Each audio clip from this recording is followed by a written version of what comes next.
So thank you very much for this wonderful conference and for the chance. I'm very grateful to have the chance to speak about these more historical questions related to custom. Also, since the question and importance of history has been evoked in the morning, in the discussion in the morning, I think it would be nice to go to follow that input and to think about the question of custom in an historical perspective. What I will do is to try and do so by looking at the question of custom in relation with the concept of fiction. Just to give you a little bit of context, why custom and fiction? Basically, this presentation relies on a wider research and on a book project that I'm finishing right now on the history of the concept of custom in the law of nations and natural law tradition from the 16th to the 18th century. So it's quite a span of time. And I started thinking about custom and fiction together and to argue what could be the relationship between them, because I started to realize that many of the jurists that I took into account were indeed making fictional arguments about the existence of custom. So I started thinking about this relationship a little bit more, and only to find out that the relationship is very much controversial. Because if we think, for example, at the classic definition of legal fiction from Lon Fuller, we see two things, that basically legal fiction is something that is used by jurists with a clear awareness of being a false statement about the reality, but that it is indeed used and nonetheless used to make statements about reality.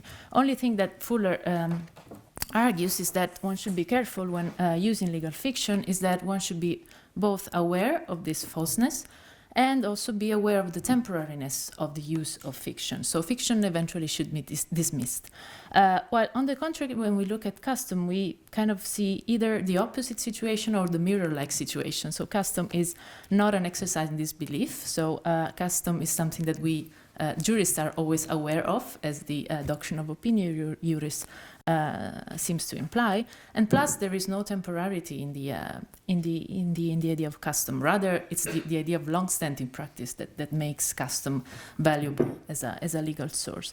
So why this very whimsical? So to question and to quote the reference from the German jurist Rudolf von Jhering.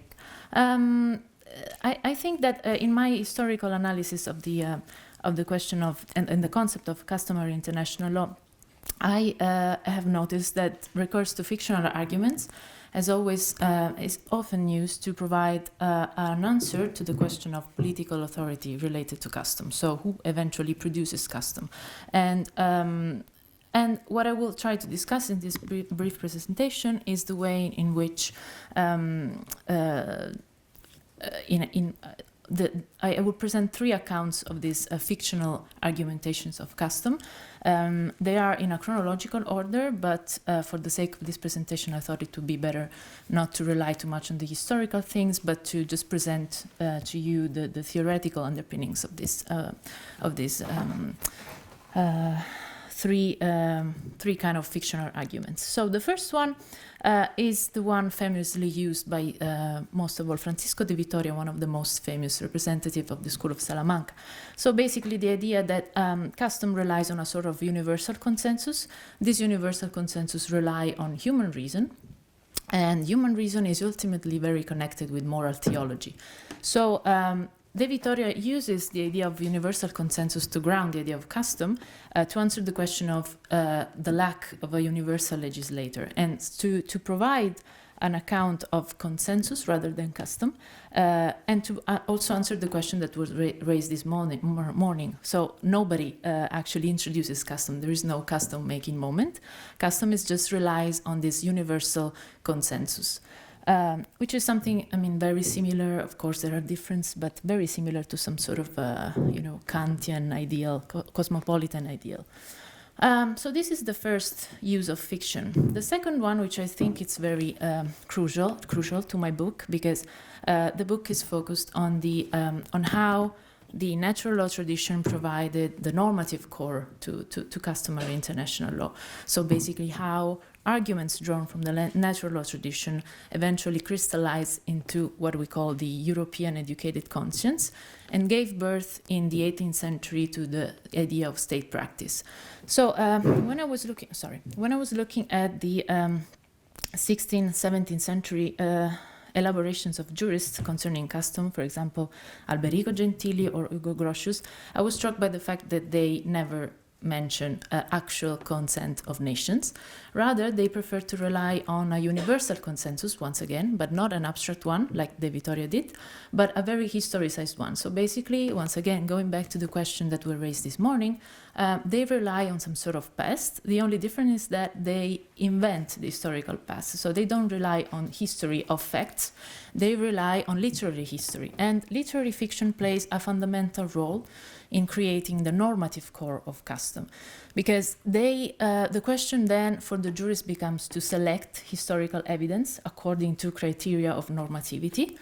And so there is a whole process of selections of what are the best authors, what are the most reliable authors. And we have a very interesting span from the choice, for example, of historiographers, which needs to be very, very reliable. Otherwise, the whole witness is jeopardized.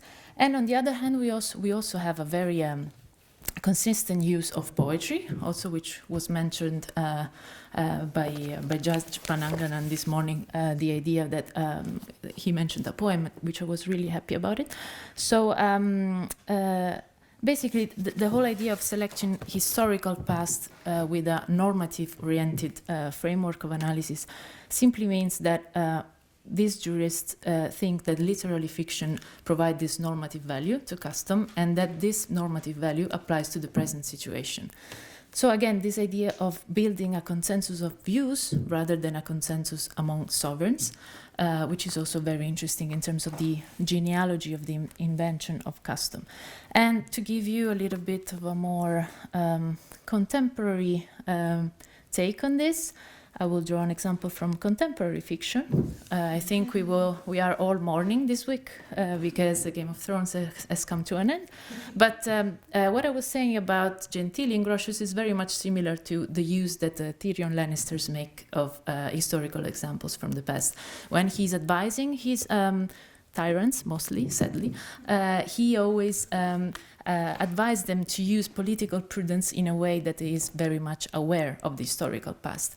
So he always, for example, he gives this as a gift for Joffrey's wedding. He gives him history books because a good king needs to know history.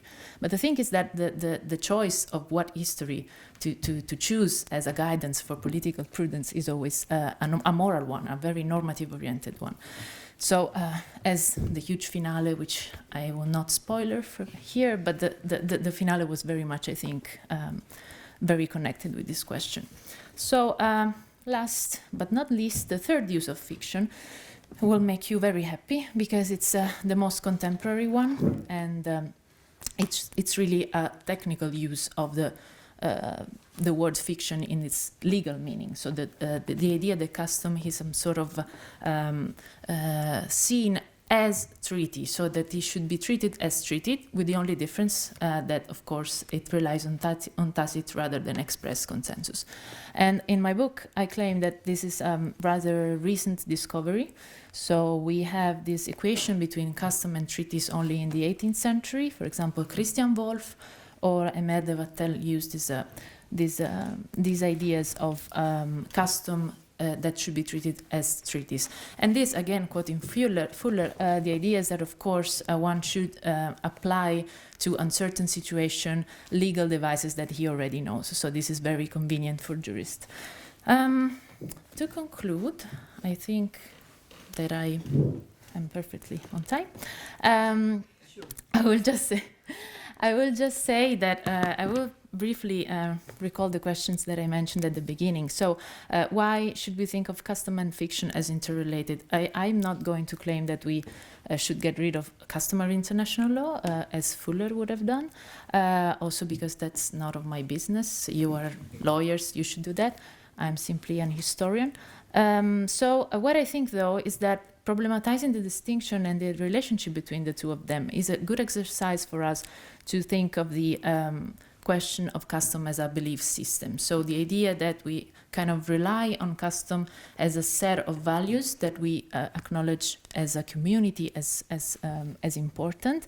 I think that seeing the relationship between fiction kind of disrupts this paradigm because it implies that we reflect further on what actually our beliefs and our awareness and our consciousness is.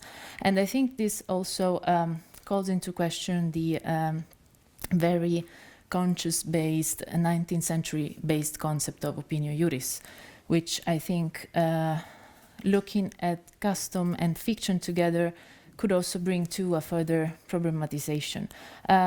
So I end with this final question. So is customary international law what the world believe it is? As I said, I don't know, but I think that looking at custom with a more skeptical mindset, as fictional, as fiction tells us to do, could perhaps help us in problematizing further the problem of consciousness.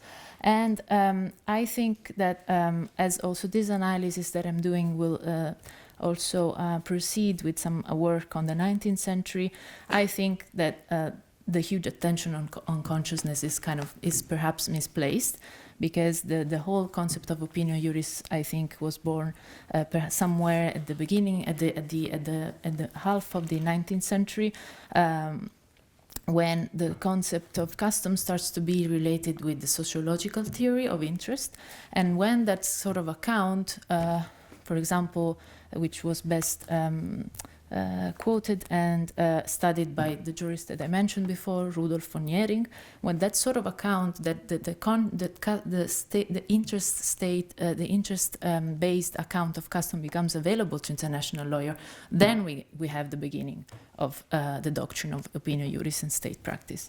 But that's just an idea, and I might have wrong beliefs. So thank you very much. I will end it here.